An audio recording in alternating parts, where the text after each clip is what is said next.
All right, I'll go ahead and start a meeting. And we will start with a roll call. McKee here, Landman here, Friedrich not here yet. She's on her way. On her way. Good. Fahrenkamp Here. Nichols here. Perfect. And we'll just jump into this one schedule item. 2027 budget goals and priorities. First look.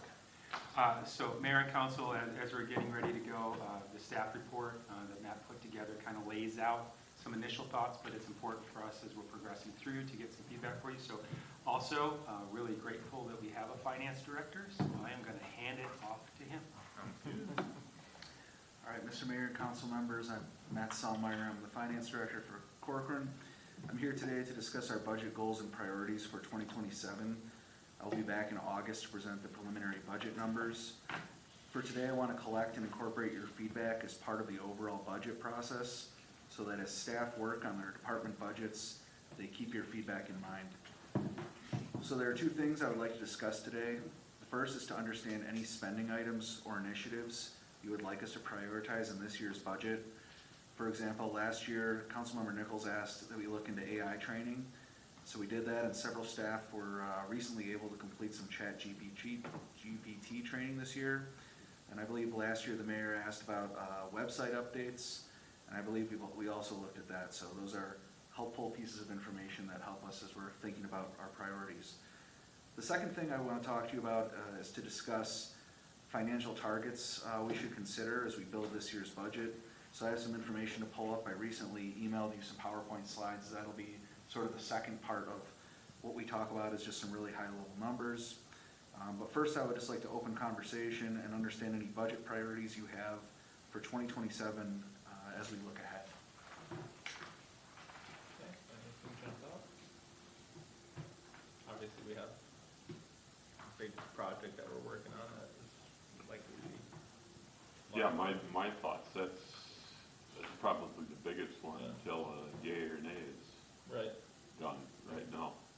So as far as that's concerned, Mr. Mayor, as we've set budget priorities, the goal would be, even though we would be bonding before the end of this year and we'd be building in 2027, it wouldn't actually impact the budget in terms of debt service payments until 2028. That would be the first impact on the budget. And part of the way that could happen would be the strategy of utilizing the premium that we get and using that premium in order to buy off some of our debt service and lower that so that it would have a lower impact. We have not done that historically for our bonding strategy, but that would be the recommendation. So I just wanted to clarify that the building at this point wouldn't really impact the 2027 budget, Gotcha. Except if there's a delay potentially in design or those sorts of things. We may have to pay out of long-term planning or something like that for some of those expenses. But at this time, there won't be any residual impact. Yeah, I guess my only other connection to it would be being mindful of that big expense in 2028 going forward. As we're doing 2027, don't want to add a whole bunch of stuff that then we'll have on for 2028 as well, in addition to the so we're just wanting to keep that in mind. Are there any roles that if we had an internal resource we hire in 2027 due to that capital expenditure that could result in a net savings? So construction project management is one idea. We have projects every year, from parks to roads to now a civic campus. I know we can pay outside firms to do that work for us. Maybe a cost benefit on whether we can actually save by having an internal expert in that area handle a proportion of that work might be helpful. Be another question for staff. I think that we're at the point where it makes sense. We have enough projects in the So we've been refining the CMA as directed by council. We haven't brought the CMA forward because that wouldn't actually go into place until we've gotten approval of the project. So we have been working on the draft and what that would be because of the timeline constraints. Within the scope of that at this point, at first blush, I'd say for what is provided, I'm not sure how we could afford someone like that. Well, you are going to afford it. under the scope of the scope of a project. particular project where there's bonding, but when you're talking about making it a permanent position on staff, that's what I'm talking about. Like, are we gonna have enough work with that particular project to keep them busy year-round, or subsequent projects? Going forward is the main one. After that, is that when that's done, and what does that person do? And the reason I was saying that, like, when we hire construction manager of agent, we're not actually hiring a person, we're hiring a firm. Yeah. And so it's not 40 hours a week, 80 hours pay period person. We're actually getting a whole bench of capacity. And so I'm not sure that the requirements you'd be able to meet with a 2060 single employee. Yeah, you may not find that it's a worthwhile suggestion, but I would just ask that you consider Yes, whether it might be. I'll definitely. And for what it's worth, it wouldn't be at the same level of that, but there is a resident that I think I've given you the information for when the time comes that has significant project management experience on similar type scale of projects that lives in town, who's offered to help kind of be a extra set of eyes on stuff. So at some point maybe we should reach out to them and when it's the appropriate time and see what maybe the scope of what they can help with and are able to or want to help with, just as like, you know, another set of eyes on that has professional experience that can, you know, double check things and weigh in on stuff for us. Mr. Mayor? Yeah. In that same vein, I think the admin department has had conversation at some point about an additional second IT person. Okay. Talking specifically being able to manage a lot of the PD projects and stuff going on. We have some major transitions coming up and facility stuff coming up. So I would kind of put that in the same bucket as far as trying to avoid other outside costs. That is in consideration for upcoming ones. And I don't recall, Jay, do you remember what year that 2028. 2028 that position was projected for? That was a PD heavy IT person, so I think they would be in the IT department. Alicia's not here, but I think it was. Do you think it'd be enough outside of the transition, software transitions and system stuff that's about to change? Beyond that, pretty tech heavy between the cars and the office stuff. And some of the things with the new RMS coming on potentially, there's going to be a heavy lift in the next 24 months impacting the PD. And one of the ways that we talked about is that would be actually a primary PD person that would report to the current IT person, which would reduce some of our expenses for a contract. But even so, with some of the expertise, it takes time and reps, and you don't always get them here. I would expect that we're still going to continue to need some external support for some of those things that are outside of the scope of normal. Mr. Mayor? Yeah. And a question for the whole crew. What are we doing on fleet management and such with the police and the take-home squads, all of those things? And not just police, but public works and stuff with the most recent event that kind of happened. And Jay, you sent a really good email, and I have concerns about storing our property on private places. You've got that solution and stuff. Do we have a list of assets related to all of those things, police and public works and stuff? Is that there? Is it controlled? Do we know what's going on? I really do think that's something that needs to be finished. If we don't have one. We definitely have a list of those assets. Storage is an issue. Yeah, so there's a couple layers to that, and if I could, and I'll also rely on Matt and Kevin with this. So in that email that you all received, one of the things that we talked about was accountability of our property. Great. And in this case, it was a relatively low-level piece of property. And in that, I made some recommendations. One of those things is I did direct staff to go and explore alternatives. Asset management tools can be relatively expensive. So I was talking with Kevin about this. We had one when I was in Shakopee that was remarkable in terms of getting a high level of detail. It was involved with GIS.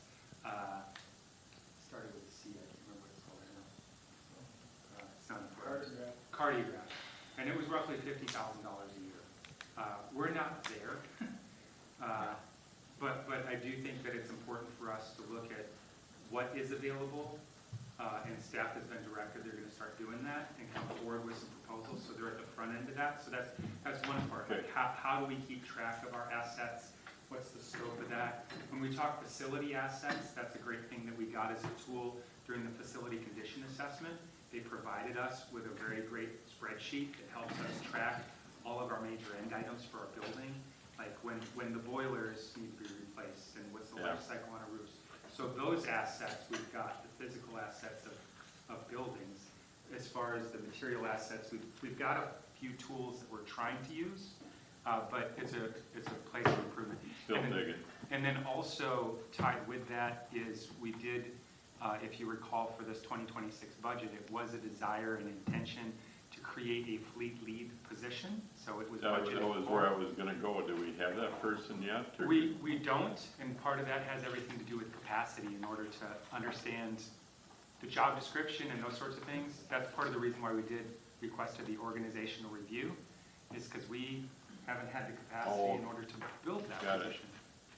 And so we'll see when the organizational review comes back, what this recommendation is after they've talked to all staff. But one of the goals would definitely be to have a full-time fleet person managing that with a tool that they can use so we know when maintenance is due, all the different types of maintenance, what life cycle is on a vehicle, where our assets are located. Kevin, do you have anything else you want to say on that? No, I'll just say that Corcoran's such a fluid environment. That decision for the lead worker was made a year ago, and a lot of things have changed even since then. So Yep. its capacity, it's just not feeling like I said, as we talked about the reorg kind of conversation, it's just like Okay. it didn't feel like that was right with all the moving stuff and conversation. Did it need to look different? What should the structure be? So it's a combination of a lot of things why that didn't come about, but that's fleet and facilities are definitely significant growth areas in terms of the city collectively, and how best do we manage that growth, and when is best do we make those investments. That will be a significant part of what we bring back to here in a couple. The other concern that I had is if we got stuff stored in other places, was that counted for in the analysis of what's needed out of Public Works for storage space and stuff? If we are storing stuff other places, did that get counted into that footprint and what's needed for Public Works? So I did miss saying something. In terms of the assets that we have, we do have to report that to insurance to ensure that insurance is also covering those assets in case something Great. happens to them. And so that's another way that we do have accountability of what we've got. As far as where it's at, I don't believe we currently are storing any city assets on any private property. Okay. But also in that email that I sent, I directed everyone to go through and confirm and clarify if that's the case. And then if that's not the case, and we in fact do have places where we're storing things, to ensure that we either have brought it back and stored it on city property, or we have some sort of agreement in place that makes it clear what the liability is there any use that's allowed? Right now, the only piece of property that isn't stored on city property would be a 2010 golf cart that's council had directed staff to allow the Lions to continue to use. Is there a hybrid option worth considering versus hiring a full-time person to manage fleet maintenance and planning? Is it maybe advantageous to think about, is there a fleet management company you could partner with? Maybe get access to that advanced software without having to buy it and maintain it yourselves, and divide the work between that contract and Public Works? That might be another hybrid approach to think through. So one of the things that we did talk about, we do have, well, you may have heard this, when we went to New Hope, you guys got all of their fleet under contract now? It's a lease fleet? Has a lease fleet. Yeah, so we're still watching with curiosity. They're having a lot of challenges with it, but the city of New Hope has actually gone to a model like what you're talking about. Also in terms of the assets, there's some significant challenges that have come up in that dialogue, so we're still watching to see is that in fact helpful, but then that also includes the maintenance. I didn't necessarily mean leasing the vehicles themselves, but managing the cost of the maintenance of the fleet without necessarily having to rent the fleet directly. With pieces of the fleet, I don't think it would be that difficult. So for example, if it was just the police department, there's a relative similarity to a lot of the fleet in the police department with some exceptions. But when you look at the heavy equipment that we have and the expertise that's required that, I don't know of a single vendor that takes care of all of those different types of equipment at this time, but we can definitely take a look at it. Okay. Thank you. All your ideas are spot on. We only do certain levels of maintenance interior anyways. We don't touch computers and the big stuff, so we have different relationships with different vendors, but just getting back to it, it's expanding. The police world's expanding, so, but that's why we need somebody thinking about this every day, all day long. Again, as we grow as a community, which is common, we're spending maybe 4 hours a week thinking about it, where it probably actually warrants double that, triple that, and when you phase those investments, right? As you grow from a small community to more significant, you need to spend more knowledge, kind of similar to the utilities, right? We used to have everyone managing utilities. Well, if you're creating roads, you're not thinking about utilities, right? You can't mentally multitask through a single person. And that's some of the things that we're talking about with the reorg, is how do we actually get the right structure, so we're thinking about the right things at the right time and making the right investments for what our service expectations are. But just another way, a simpler way of saying it, I think some of the statements you've expressed today. So we're looking at all that. I think One of the biggest challenges we have because of the growth and because of the philosophy that we have, honestly, which is, we don't sell, we try to create, we try to grow. It puts a lot of pressure on staff, and we rely on staff to do that. And I know this is an early look at our budget compared to previous years for a reason, but I think when we have that info back about potential next steps for reorg, that will probably be more productive and have more to give feedback to in terms of the impact on the budget. I think we have more details and options. Yeah. Yeah, I believe that they're planning on bringing that info back on August 27th. Cool. Sounds good. And then we also have a public work session scheduled in October, so we'll have like 2 more cracks at least at what that could look like, if there's any implications for 27.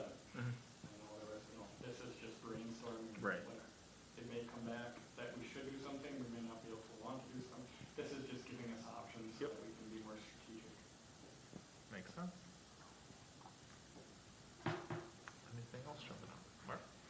So Kevin kind of opened the door for me on this. The police world is growing, and I'm concerned, frankly, that members of our command staff are looking good to be targets for poaching.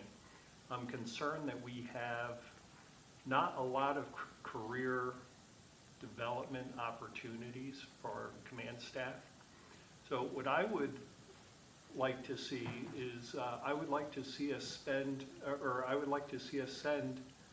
one member of our police command staff to the FBI National Academy. The cost is $0. They ask for a voluntary contribution of $325. I donate that. The FBI estimates that the cost of this training is $50,000 per officer who attends. There will be costs, though, because it is a 10-week program. But so we would be looking at an officer unavailable for that period. But I think that it shows how much we care about our command staff. I think it roots them here for perhaps a longer period of time than what they ordinarily would consider. I know that our surrounding communities view this as a carrot to the command staff. And given the $0, even though that's misleading, I think that it would be a worthwhile thing to show our appreciation to the command staff. And we have looked at that, I believe. Didn't we have somebody that was enrolled and then didn't go 3 or 4 years ago? Yes. So I was enrolled and didn't go. That was around circa COVID times, and there were some. It was canceled or? There were some barriers that prevented me from going. But I think there would be some great opportunities, and it really depends on which role people are in. I've been looking for a couple of years at PERF, Police Executive Research Forums, and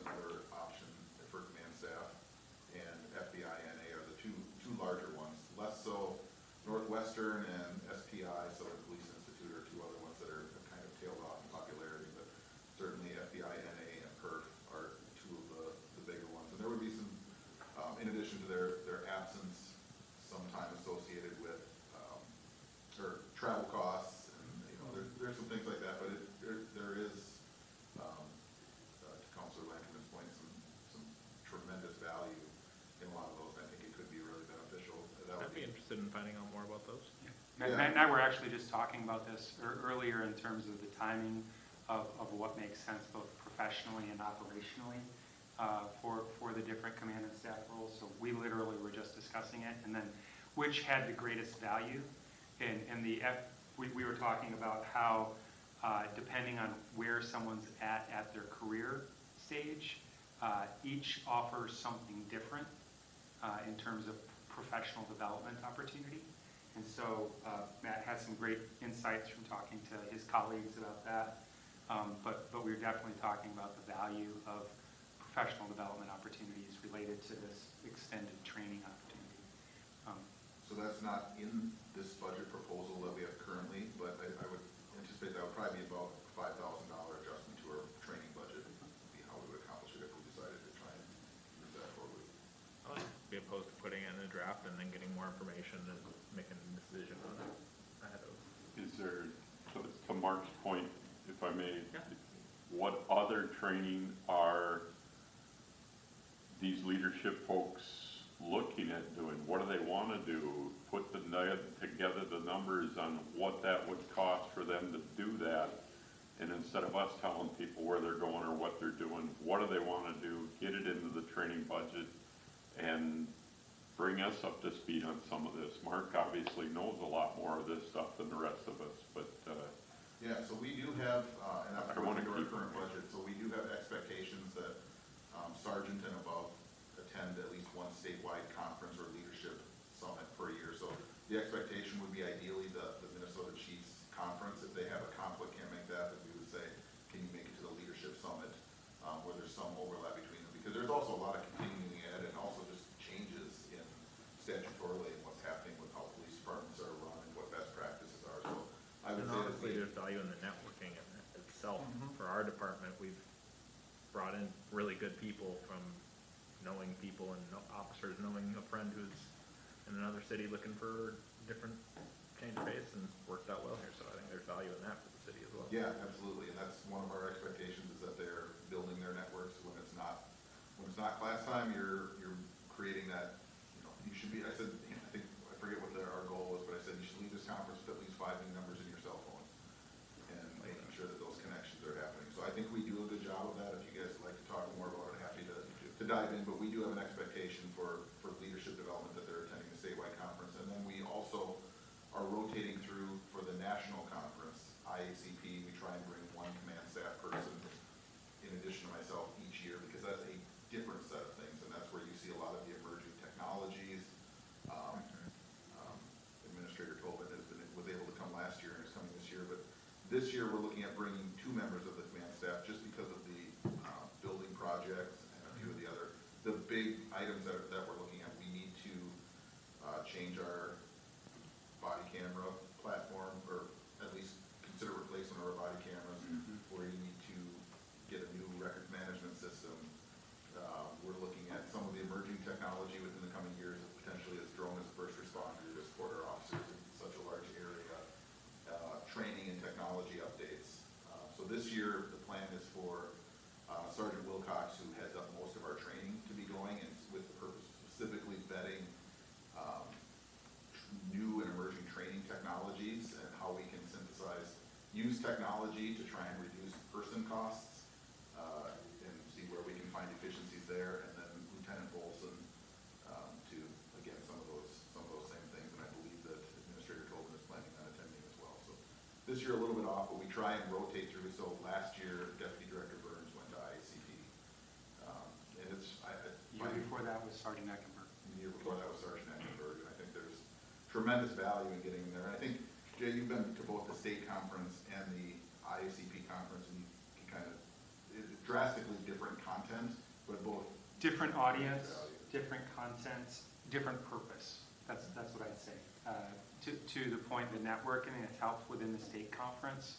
You're meeting your peers, your colleagues that you're going to continue to work with professionally and you can reach out to.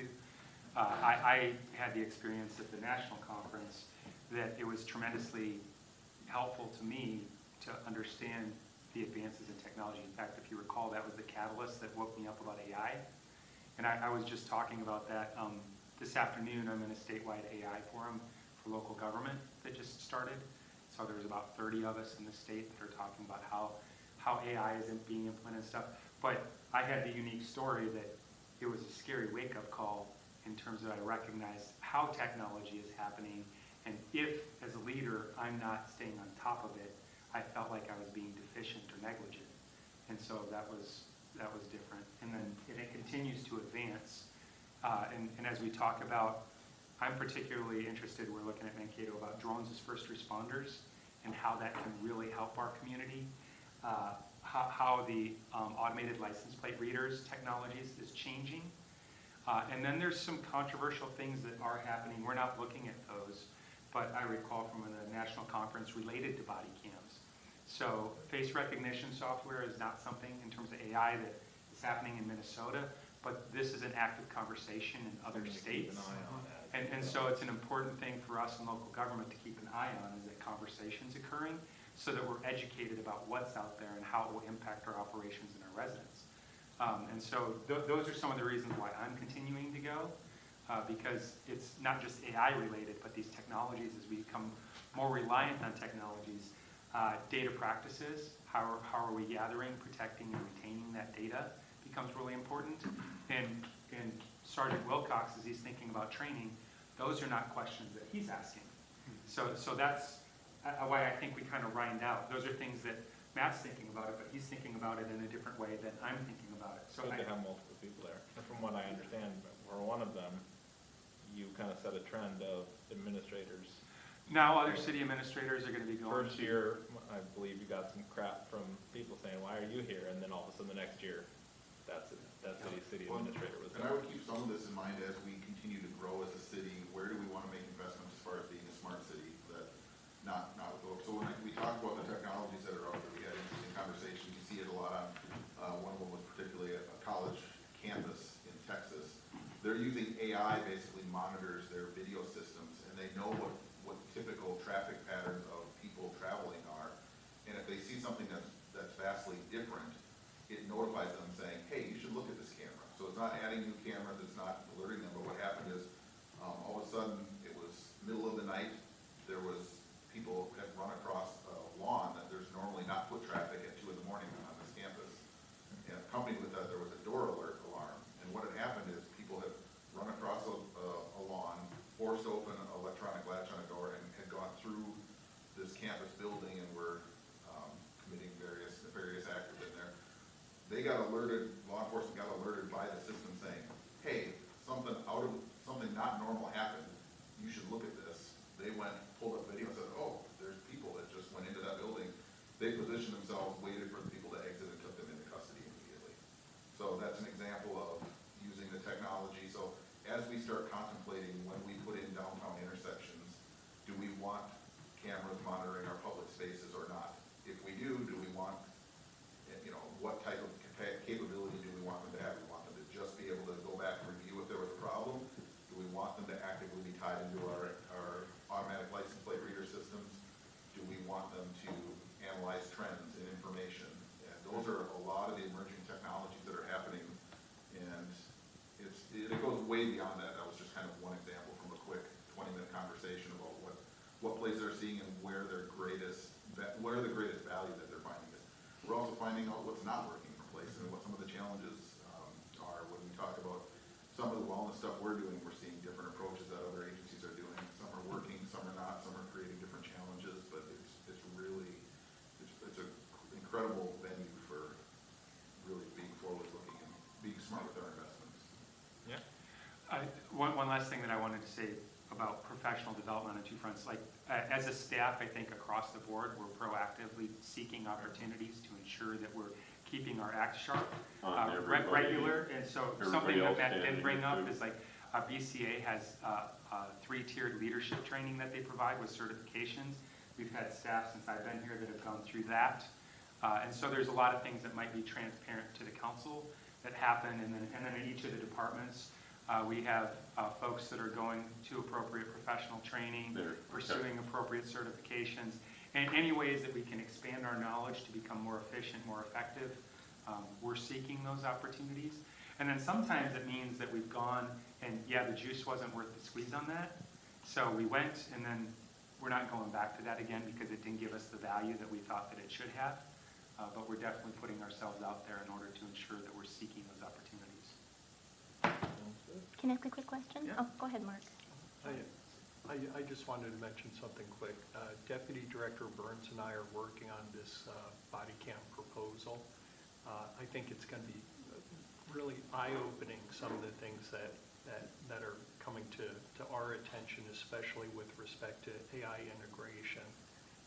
So we'll have that ready, in the coming weeks, and it may even be worthy of a work session. It's an expensive project, and it's chunky as far as the amount of information we'll be covering. And then Jeremy? Well, I was just going to piggyback on Councilmember Lanterman's. I think that it's super important that we have up-to-date body cams as well. Just from some of the things that I've seen happen in the city that I work at, it's imperative that those pieces of equipment are available to our police officers, especially as our city continues to grow. Regarding professional development, I totally support professional development. I think it's super important. But I would also like to add that we need to also keep our budget in mind. So a percentage for each staff person. I think directors should be going to a conference every year. Maybe people that aren't at director level go every other year to just try to help save some of that professional development cost, because I think our budget will be an issue again this year. So wherever we can try to save costs, sending one person to a conference rather than sending 3, I think is helpful because you can share knowledge. We don't all need to be there. Those are just, I guess, some general comments I would make. I know the budget will be a big topic of discussion where we can try to save money. So a lot of these conferences aren't necessarily a high dollar value. And so I would want to be careful about it because, as was said, it's not even necessarily the knowledge that you're gaining. So knowledge can come back with handouts. It's the networking of relationships that become really important for us as an organization, particularly the pace at which we're growing, so that regardless of where you're at in the organization, to be able to reach out and say, hey, how are you doing that where you're doing that? And it's not a cold call. It's someone that I actually had dinner with at that state conference. There's a synergy that comes in and through that investment of time. So I wouldn't want to just degrade that to simple dollars. There's a greater value to it than just bringing it back. And I would agree, but I still think our budget needs to be something that is on the forefront and we're very conscious of. It'll be good to get the information back, what the options are, and kind of evaluate it then. What those costs are. So, like you said, some aren't very expensive, or FBI one is really just the lack of the person being there, but there's no additional expense. So, yeah. Who's doing that research? The police department or staff, or for costs on the different programs? So it'll be collaborative with the police department. So we've got the note that it needs to happen, and we'll bring that back with a follow-up. Okay. Another option would be to set a dollar limit for each person in each department. And that way, that would be an easy way to budget that too. So I don't know if it's $2,000 per director or whatever that looks like. I think we need to look at what the options and costs are, and then we can look at what maybe a policy like that. There's line items already for training for everything, so and how many have I been through? In my mind, they're beyond reasonable. They're needed to keep everybody going and connected and everything else. And the element related to police, obviously, it's means the same to the people that work for us, but the stuff that gets out of it is so much. And many of our lanes are one person deep. Yep. And a lot of the topics that they're learning at those conferences have to do with critical compliance changes, Yeah. as Matt was alluding to. Like, this is what's changed in the landscape of Minnesota and how it applies to your role. And if you miss that, it can actually put us in jeopardy. And I think somehow how we invest in folks, we try and be really thoughtful about it, but if we send somebody through, for instance, a supervisory certificate program at the DCA, where one year they might go through 10 courses, the next year they might not be going to other courses, and we have to kind of balance that. For instance, when you go to IACP, there's a tremendous amount of, in most of the state conferences that we have, there's usually anywhere, the state conferences, 4 to 5, 6 classes happening at one time, sessions sessions happening at one time. When you go to IECP, there might be 15 or 20 sessions happening at one time. So it's not a matter of everybody goes and sits in the same room together. In fact, it's quite the opposite that, okay, I'm gonna go to drone as first responder, can you go to AI and policing and legal challenges? And so it's actually mixed up, and it's not everybody kind of skipping around in a happy group. So I want to make sure that you guys are also clear that we're very intentional about how we spend our time and what we're investing our time in. So we wouldn't send one of our people to go to, you know, managing a helicopter unit in your police department classes. As fun as that might be, it's not applicable. So we are very judicious with our time, and we make sure that we get as much value out of it as we can. Same kind of thing we did in League of Minnesota Cities. We all Yes, didn't I go was to thinking the, that. we didn't all go to the same thing. We all What up? went to Yep. stuff, and then when we met up, it was like, yeah, that was the honor, or You need to go catch that one. go catch that one when you get time. I mean, it was, Jeremy, did you have your hand up? I did. Go for it. I'm going to zoom out a little bit. One thing I wanted to circle back on in the meeting materials, one of the things at the top was that council has historically established a goal to limit budget to the previous year, adding any increase in tax capacity plus the average rate of inflation. In past practice, I think we actually have not gone based on tax capacity, we've gone based on population growth and inflation. So I just wanted to correct that as we're setting parameters for, this is page 2, yeah. 2A.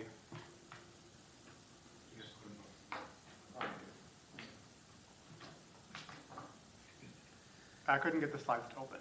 So I don't know if it's different there. So since I've been here, that hasn't been the case.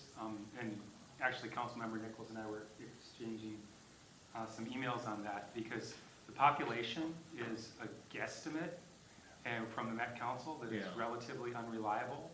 And it doesn't tie to what we're really concerned about in terms of the budget, which is dollars.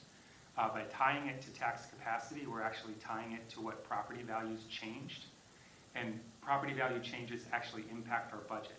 So for example, our fire service budget correlates directly to our property values. It doesn't correlate to population at all.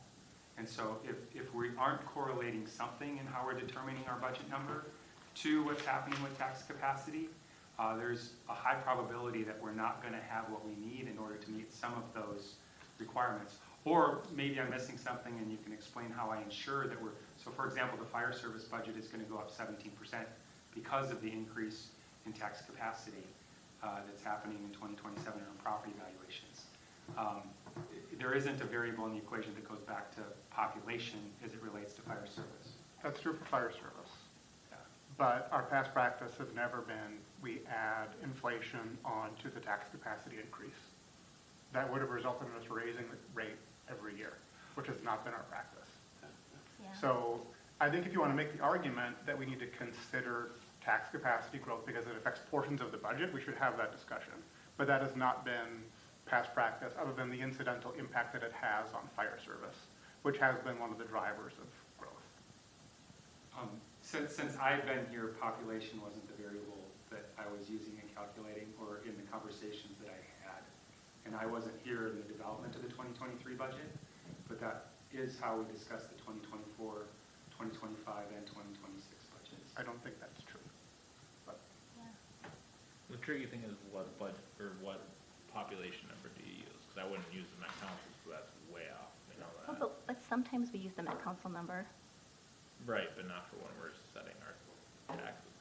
So the Met Council number projected for 2040 was 11,300. And with the most recent Met Council estimate that we had, we're actually going to eclipse that in 2028. And so my point is they're prognosticating, the prognosticator's broken. yeah, I think if we wanted to consider a reasonable proxy for it, we would probably have to go by household growth, which we could estimate from certificates of occupancy, and then calculate that based upon typical household sizes. Yeah, and I do that. So we get the Met Council population estimates for April, the previous, so this year, we would have gotten an estimate for April of 2025. That was April 1st, 2025. And then I take that number and then I do my little bit of an estimate. And then that typically is pretty close to what they come out for the following year. So so my estimate kind of gets us to where we're about this year. So we do have that, but it is a best guess. It is not, It's not clinically accurate. it is accurate as we can make it with the data that we have, but And it also might be different when you're doing it in August for preliminary budget Correct. for December. Yep. yes, How we're but, going. so I'm going off of the previous year's building permits, so it might not, while it's our best benchmark, there's some assumptions made, and so it's just something to keep in mind, there's some limitations to it. There's an Whereas error band with there. tax capacity valuations, every home receives a estimate on what their home is at. If they disagree with that, there's a process in which they actually go forward and have discussions about how to correct that. So it gets heavily scrutinized and validated as opposed to a best guess. And in the past, we've done budget formation, I know we've tried to estimate, we can look at building permits because we know the tax income is delayed from the actual build when it happens. So I know we've used household estimations as if market conditions hold true, we would anticipate this. So as we're forecasting, for instance, we've said in the past, we can't add our officers this year, but we'll start them this year based on this one-time money, and they'll start the following year because we know with this many homes, we would anticipate it this way. So I've seen population applied only as a matter of household as we're trying to look forward, but the biggest conversations in my recollection related to projected potential levy and rate relationship. So levy and its relationship to the rate based on, and trying to extrapolate households on what we think may happen the following year as a planning tool, but not necessarily as an actual application for the budget. So I guess a ask that I'd have is we do have tax capacity numbers that are based on actual property values. If council has a concern about using that as a number for us to actually forecast as a tool. Now, I'm not saying that we do the whole tax capacity. Every city gets tax capacity, and then you determine what funding level you want to go off of that tax capacity. But if we weren't to use that, could you give us some direction on what you'd like us to use? Because I have concerns about something as squishy as the population when people start asking us questions about the levy and why the numbers are the way they are. I guess I see it not as an input to service demand, but as an outcome of past growth and decisions. So I think we should consider what it is. I think it's an important number because it drives portions of our cost. But what really drives our costs are going to be new households, new roads we have to maintain, new pipes we have to maintain, people coming in asking for permits to replace their water heaters. So how do we estimate the service demand growth from year to year? That will probably be different than the tax capacity growth. Tax capacity growth is important because it allows us to determine what the rate is going to be, but I don't think we can take that as an input and then tack inflation on top of it and say, every year we're going to take the full value increase at the current tax rate and we're going to tack on inflation above that.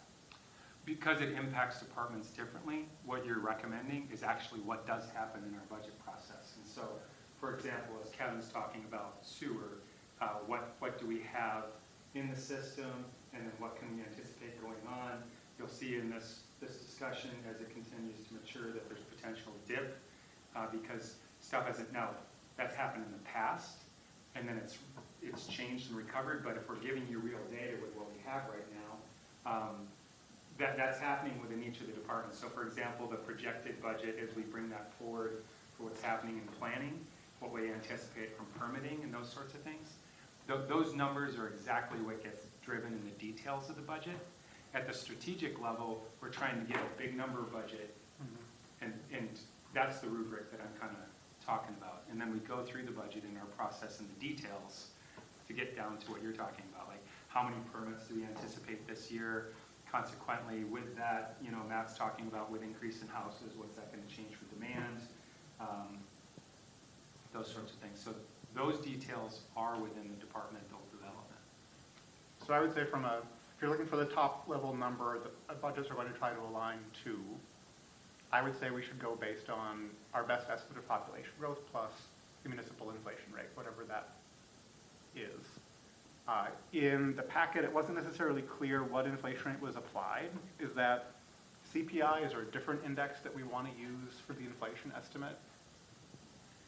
I think we were looking at CPI, there was, I mean, CPI is generally gonna be the broad best assumption to make. I guess I did, Matt, come across one other one that you might want to think about, okay, called the Municipal Cost Index, MCI. It's published by Smart Cities Dive. And it is more tuned to labor and equipment and utilities and construction expenses versus, I think the Consumer Price Index is heavily loaded with housing cost okay. and energy cost, which are important for a city, but not necessarily as important. It also looks like, based on the most recent publication, they're running about 1% higher than the CPI. Okay. You know, that's really helpful. I'm still getting my feet wet a little bit here at the city. I know when I was at the Met Council and we were looking at wastewater, we didn't always use CPI because there's certain components that are in CPI that are not, there's certain components that are more relevant to treating wastewater than they are the broad CPI. So I wasn't familiar with this municipal cost index, so that's really helpful, and I'll look into that. I don't, you know, just a couple quick points on these charts that we put together, that I put together. So just some interesting trends, I suppose, to point out. The first thing is everyone sort of familiar with tax capacity and tax levy and those terms and tax rate? Looks like I'm getting head nods. So this first chart on the left is just looking at the tax capacities percent change year over year. And then the second chart is looking at the tax levy percent change. So really, the interesting thing is that Matt, I'm so sorry. Can I interrupt? Where is this slide? I can't find it in my packet. Email. When was it emailed? I just emailed it before this, so I hope the email went out. I have the email, but when I tried to open the slides, it wouldn't work for me. Oh, here we go. Now it did. Okay. Okay. I don't see this. The only slide that I see is, the first one is tax capacity, tax levy, and tax rate information. I don't have this slide, unless it's in the packet. That is the slide, isn't it?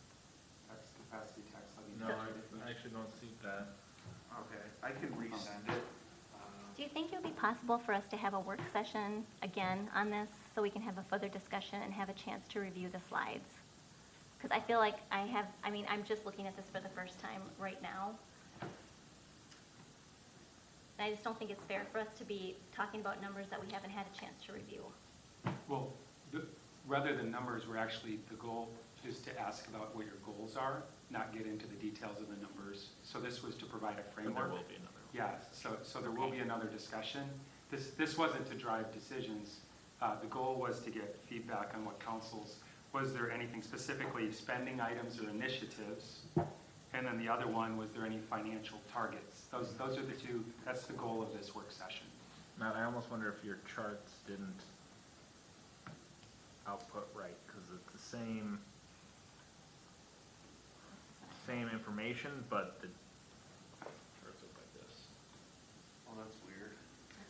I'm gonna save them as a PDF and I'll send them out, keep going back. Oh, okay. I see it correctly.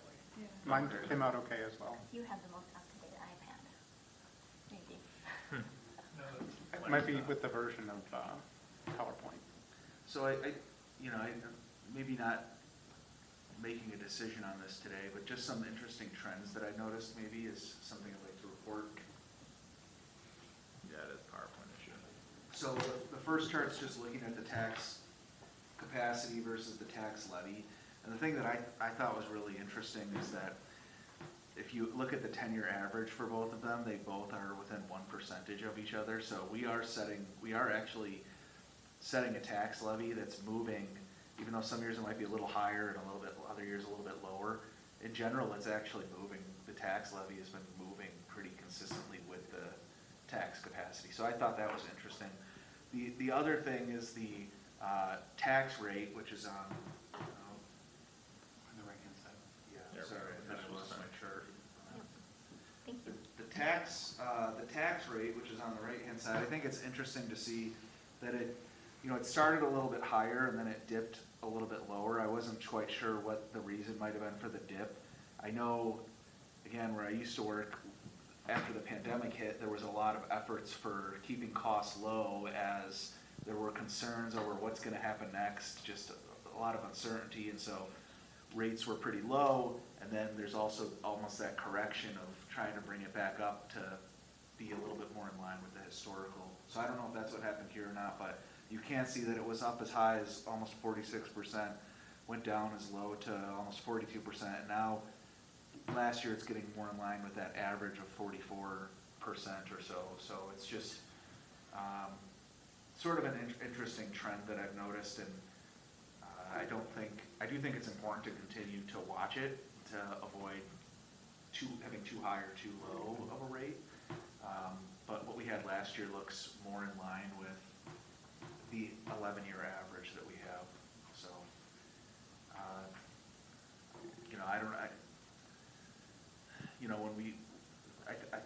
from the note, some of the historical context was to get some direction as far as, maybe a ceiling or, or an area we want to be around, or, we haven't even looked at the bottoms-up budget yet, but if you were to say, 44%, that's, kind of the average, that's kind of the ballpark. That might give us some helpful direction as we're building our budgets and thinking about, where we're trying to get. I don't know, Jay, if you have any other thoughts on that. Yeah, that's really in terms of goals, and then the reason the spending items or initiatives become important is because as we're doing the bottom-up budget, there may be a requirement then within departments that there's some consideration of trade-offs. Okay, council said they wanted to make this happen, so that would mean this isn't something we are going to bring forward this year. So we want to be, wise as we're doing our good staff work to make sure that we're incorporating any strategic spending items or initiatives that you have within our process, so that it doesn't come, we've brought forward our good proposal, and then right there at the end you go, oh, and I want you to stick in this in there too. And now we have to let go of something that was carefully thought about, intentionally planned. And that's, when I looked at the budget process in a couple other years, I heard that did happen sometimes, in which there was said, coming forward with the budget and like, okay, it needs to be this, and now there was some axing that needed to happen that was really strategically significant. So as we're trying to make strategic decisions, it would be really helpful to have that strategic feedback. I think one longer-term strategy I would like to see us explore, we invest a lot into public safety, and I think rightly, I think we've gotten a good return on that. Is there a way that can become a revenue source for us? Are there other cities that could benefit from having a contract with Corcoran to cover a portion of their cities, like we do with fire service? So the reason I'm smiling is because the mayor and I were both approached by a neighboring city at different times over my time here. And in each instance, first they approached me, and then the following year, someone approached the mayor. And we went back to them and said, okay, we would not want to change our policing model, because we wouldn't want to have a different standard for them than for us, because then it starts to raise questions about our model. And so when we went and said, okay, if you would like to approach, as you've approach us and asked to adopt our policing model, we would need some direction of an RFP from your council. Your council would have to reach out to us and say, we would like you to, and here's the scope of what we'd like. In both of those instances, their council talked about it, and they said, that's more than we want. And in this case, the community has contracted with the county. It's a very low level of service, very different than our policing model. We have two different counties. Yeah, they're operating two different counties, and there's some different, they do not have our policing model, and they would like to have it, but they want to get it for free. And so if we were willing to provide it, not generating revenue, but to provide it to them. Oh, shucks. Well, the concern being is that when the set framework around the conversations, when it's been brought up, that I think it'd be worth us considering, but it won't be at a cost to our residents. Our residents invest heavily in public safety, and we have, I might be bragging, but I'm very proud of the public safety that we have. I think a lot of communities would aspire to that level, but most of the people that are coming to us are trying to find a cheaper option, not a Our tax better dollars option. are going to subsidize it. And so in essence, when you extrapolate that out,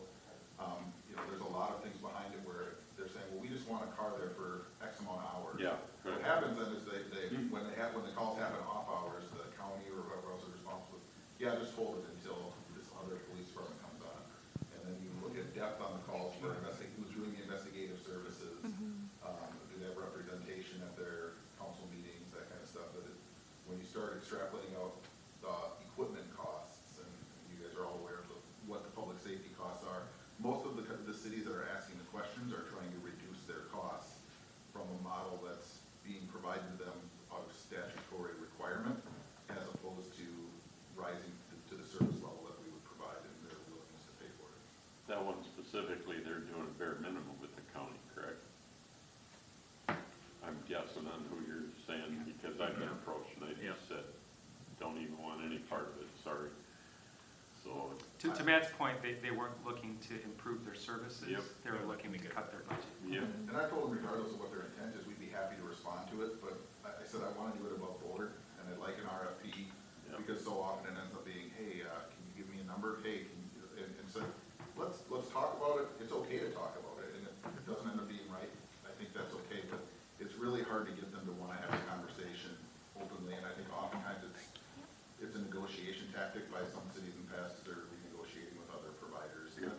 That's fine. They're doing their due diligence. There's certainly no hard feelings, but I think it would. And it's something to keep in mind that someday maybe the right It may change. the right match may. And I've also been hesitant. There's been conversations about what that model looks like. I've shared them. The ones that were looking, kind of given the context of the questions that they were asking, that because I think that how does that look? It looks very different. That are they looking to have a joint powers where they have say in how it's operated, or are they looking as a subscriber? Right. And I've said I believe that the city of Corcoran right now would consider subscribers, but I don't know that they're interested in giving up control of the police department. Certainly that's up to you guys if that happens. But another reason why I've said I'd really like the conversations to happen in the open. Ideally, we could respond to an RFP or something like that. Interestingly, when it was brought on their agenda, even though they had approached the mayor, and then the mayor and I talked about it, and I went back to their city administrator and said, we need a formal RFP. It went on the agenda as saying, Corcoran is interested in partnering with us, as though we were taking the lead on it. And I was like, oh, well, that's an interesting reframe. Yeah. Yes, it was. Well, if I could just add two quick comments here.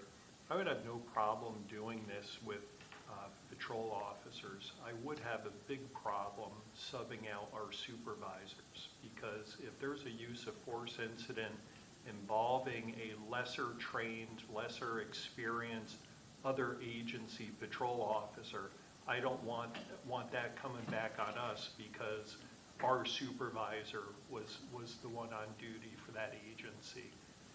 So I'm hesitant for this whole thing. And I think business-wise, I just don't think it makes sense, because according to our contract, if our officers are working elsewhere, that's likely an OT assignment, that this other, cheap department is now going to be paying our overtime rate instead of our straight rate. And if that's the case, why don't they pay their own officers overtime? So I think that there's a they lot. don't have any. But, They don't have it. Yeah, they don't have their own but officers. yeah, there's. Oh, they don't have their own They officers? contract with the county. Oh, okay. But yeah, to your bigger concern, there's nothing imminent I see happening in any time frame really, but you never know when something changes and maybe the right opportunity appears, and then we look at things like Well, that. why are they talking to us instead of Hennepin County? They're not Isn't this happy with something- that, I think. Oh, They have two. well, who wouldn't be? They're in two counties too much. Yeah. And I would say, I think many of you will likely be approached by different, and I know of at least 3 different cities in the area that are constantly evaluating or reevaluating. They're in a constant state of maybe dissatisfaction, but where the money intersects with their services, that you'll likely have questions from other cities. I would just encourage you to tell them, hey, put together let's have the conversation publicly. We're willing to do that, but don't get kind of trapped into I've had, in the past, years past, had different elected officials reach out to different elected officials and say different things at different times. And it gets complicated really quickly. And I think it's okay for us to talk about it in the open and just encourage them to say, hey, you guys should really put together what you want, because even some of their council members aren't on the same page as to what's best for their city. That's the case, but there's something. And it gets so convoluted. We don't want to get caught in a spot where I'm not trying to speak on your behalf. I think I have a general sense of the direction you guys want to go, but by all means, city said, do an RFP or ask a public process so that we can all be on the same understanding, well, even what the conversation is, because the conversations are very different.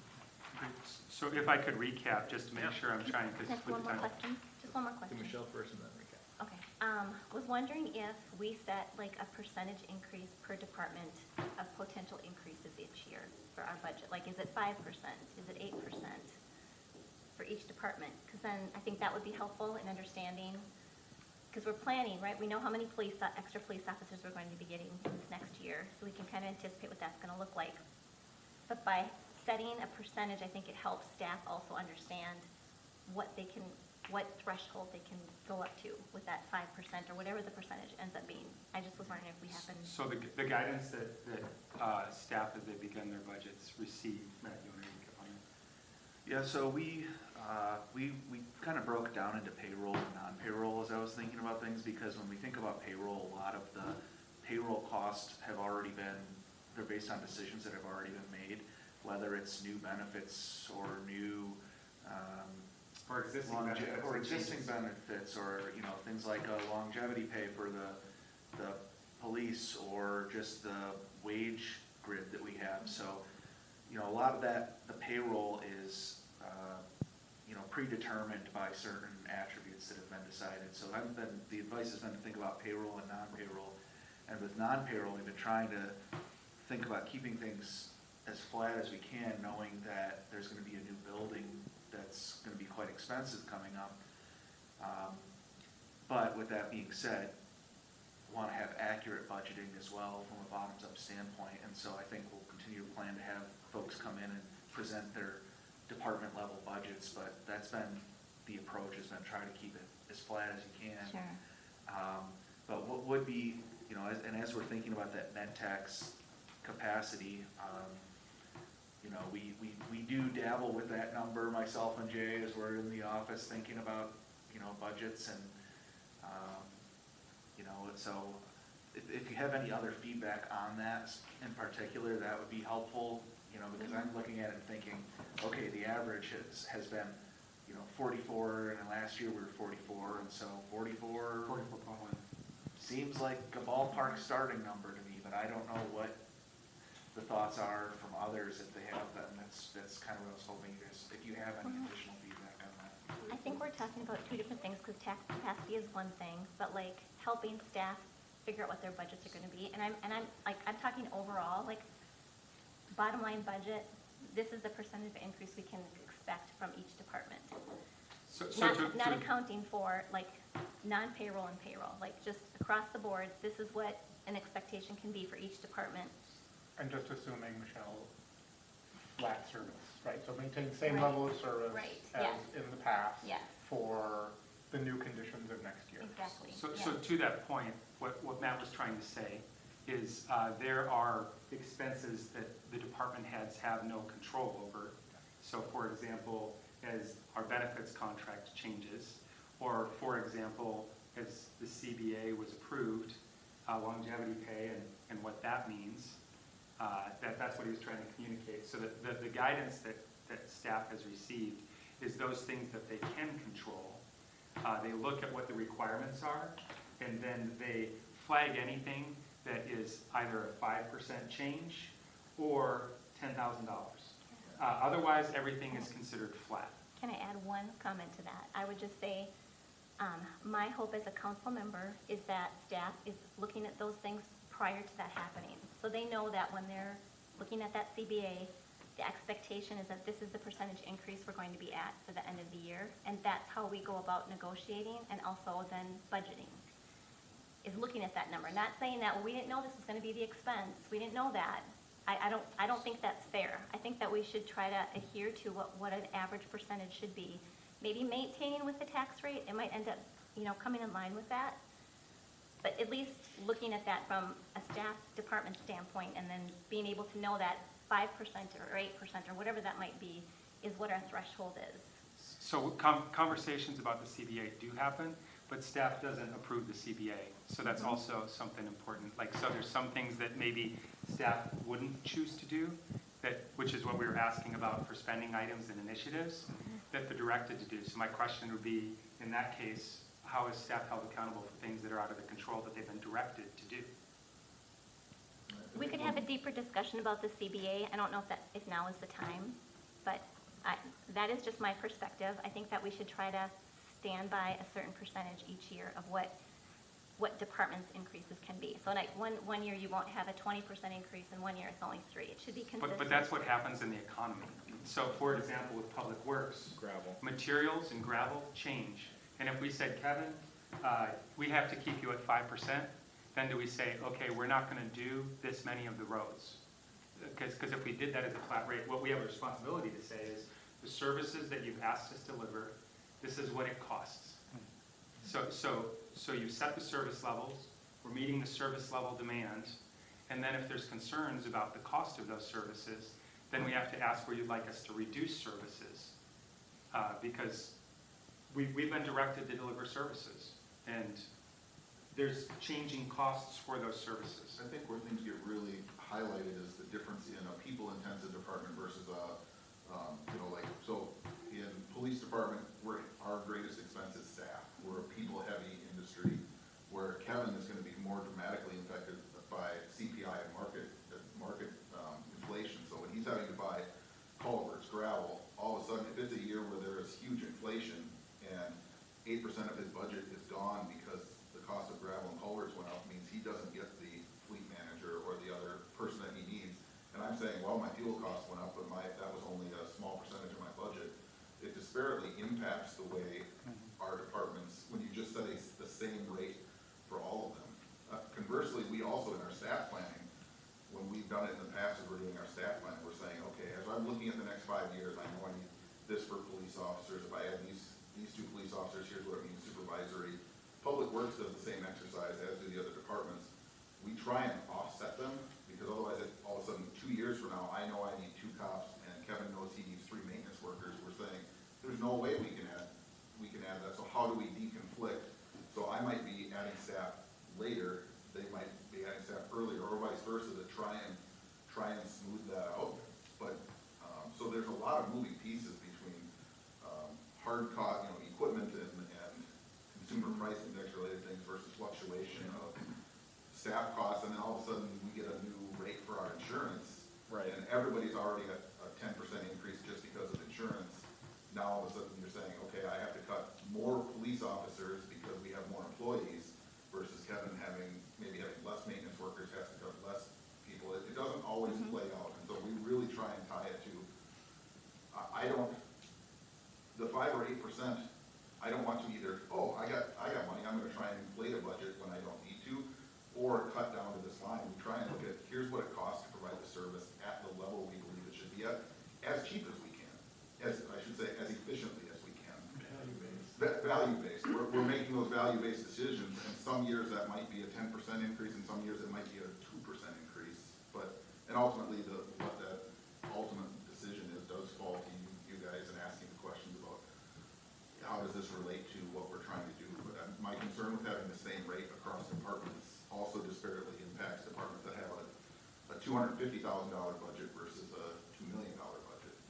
The other tricky thing with it too is, like we've learned over the last 5-10 years, as we've had new types of developments, Ravinia, Bellwether, we've learned a lot in terms of how we build a park at Wildflower, and from past mistakes and successes, we're gonna have a lot of new, different kinds of developments in the next 5-10 years in Corcoran that we have never seen before, that are gonna change the demands on different departments in different ways that we don't really know now. But we'll learn as an industrial project comes online, as a business park comes online, as rental multi-family, right. So different things happen that we haven't experienced as a city yet, but we will, and then maybe down the road that we have a better ability to do something like that. But I think for now, that's tough to do, because we're just gonna see so much different types of development in the next decade.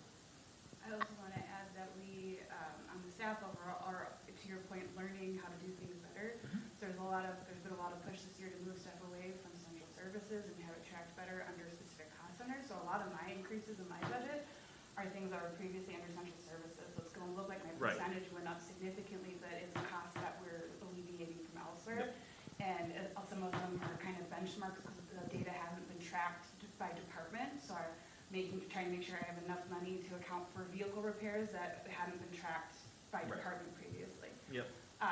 So that would be one thing I'd wanna just kind of call out, that there's. It's being accounted, it's already in there, we're just being trying to accounted look for. at It's in, staff it's in the level, yeah. overall general Right. fund, but Yeah. the reason it's being tracked different is because it doesn't really communicate to residents where expenses are actually occurring. Central services isn't as transparent as I would like it to be, and so we're going to a cost center philosophy in order to ensure that people understand this is what it costs to deliver this service within this department, rather than, well, it doesn't look like that service costs anything.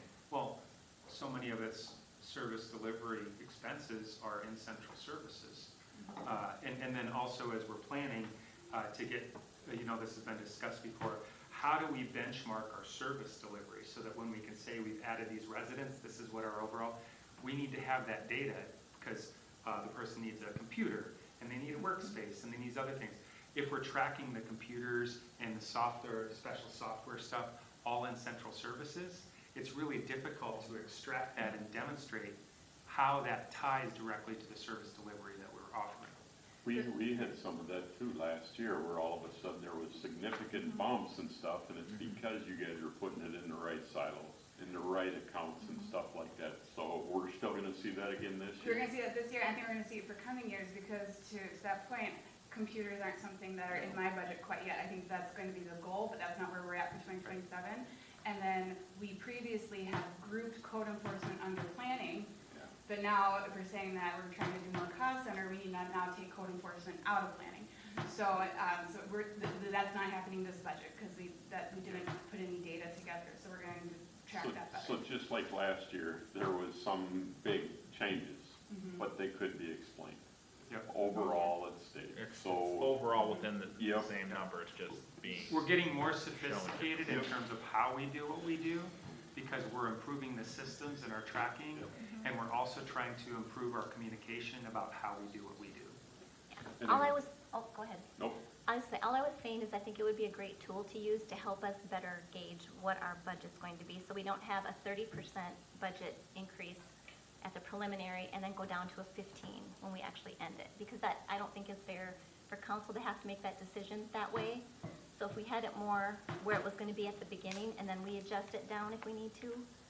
So that's part of the goal, and that's exactly going back to the second point that what Matt was asking for in terms of financial targets. So there's a couple way that Matt showed you. We can do it by tax capacity. That would put us at roughly tax capacity plus the rate of inflation, that's roughly 17.5%. We could do it at the tax rate, at the average, that was 44.1%. We could calculate it in a different way that you could direct us. But we're wanting to get some guidance in order to benchmark it like you were talking about, so that we don't have that huge fluctuation. And that's really the goal of the goal setting. So I want to recap quick before we run out. Understood, you'd like us to explore the potential of construction project manager. The second IT person, is the timing of that correct? Are there options out there for hybrid fleet management external to us? Professional development opportunities for command and staff within the police department. Those are the four that I was tracking that we need to come back to you on. Did I miss any? Save us as much Jeremy money has- as we can, please. And Jeremy had the suggestion of that other index to use for, you mentioned. Oh, yeah, the municipal cost index, yes. Just to look into that, I haven't heard of it, but maybe it's good. So that checks the first one then, to his second request. Is there guidance regarding financial targets that would help staff in developing what we're doing? So I've rough calculated, based on Matt's suggestion, it looks like about 12.1 million if you go 44% on tax capacity. I think that's close to my ballpark estimate for population growth plus inflation, but it's a very soft number since I don't have direct access to what the previous populations were, current year-to-date numbers of new occupancy certificates. But I feel like they're going to be within $250,000 of each other. So the 11-year average of 44.1? Any other feedback? I like the capacity one as well, just because it ties in so well with for getting to a, something to work off of, not just saying that that's our number, because it ties so well specifically to one of the, if not the biggest annual increases in the budget, being the fire. I mean, that's starting to become a massive number each year, and it's directly tied to what comes up there, but So the disadvantage to tax capacity, Mr. Mayor, is exactly, that's what I used last year, and that was the disparity. Yeah. So And I'm I fine doing it started the with other tax way. capacity and ROI, because we were doing the budget process. And clearly that didn't get us where we wanted to be. And so while I do think we have to figure out how we're gonna factor in the fire service, I'm not aware of other services that tie directly to market rate, but maybe that's something. We Maybe use it's this using guidance that other- 44.1 and we target any other market rate related services and bring that forward to you for your awareness. Yeah, so something like that, like a hybrid there where you, like, let's say it's just fire, unless you find something else that's also like that. Use the rate average as the baseline plus, and then separate out those cost increases for fire and similar things if they exist, so we can see that and evaluate what that increase is. The challenge that I would expect in the future, as we start to get commercial and industrial rolling onto the tax base, we hopefully will see the tax capacity increasing faster than service demand. I don't think we have a big lump this year that's going to cause that to happen. So hopefully it's still relatively well aligned with what your actual service demand costs are going to be. But that's why we wanted to go based on population growth and inflation, is to better reflect demand need rather than what the tax capacity happens to be based on the mix. I agree. This has been really helpful. I feel like I've gotten good direction. Okay. So I don't have any further comments, but I know we're getting close to time. Okay. Thank you. Anything else? Nope. Thank you, guys. I'll entertain a motion to adjourn the meeting. I'll make that. Second. All those in favor say aye. Aye. We're adjourned.